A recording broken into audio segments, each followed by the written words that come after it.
Kartunis dihalang oleh immigration, kini mahu saman kerajaan di mahkamah. Aktivis dan pereka grafik Fahmi Reza bakal mengambil tindakan undang-undang terhadap pihak berkuasa selepas mendakwa dirinya telah disenarai hitam oleh Jabatan Immigration Malaysia.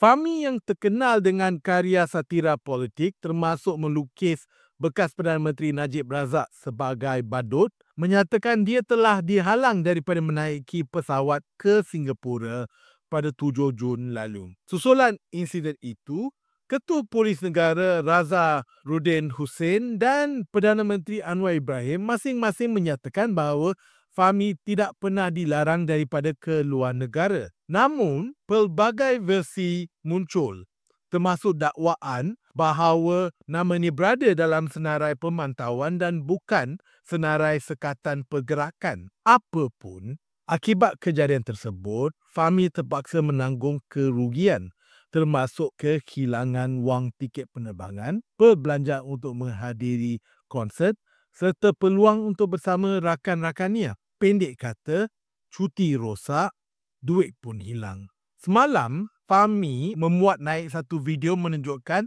perbezaan status dirinya di website Immigration Malaysia. Ada perbezaan di antara versi bahasa Melayu dan bahasa Inggeris. Ini menimbulkan lagi persoalan sama ada Fahmi Reza masih disekat daripada keluar negara ataupun status dia adalah sesuatu lain. Dalam situasi yang tidak menentu ini, mungkin mahkamah boleh memberi pencerahan. Jika benar berlaku kesilapan di pihak kerajaan seperti mana yang disebut dalam kenyataan-kenyataan rasmi, peluang Fahmi untuk menuntut ganti rugi dilihat tinggi.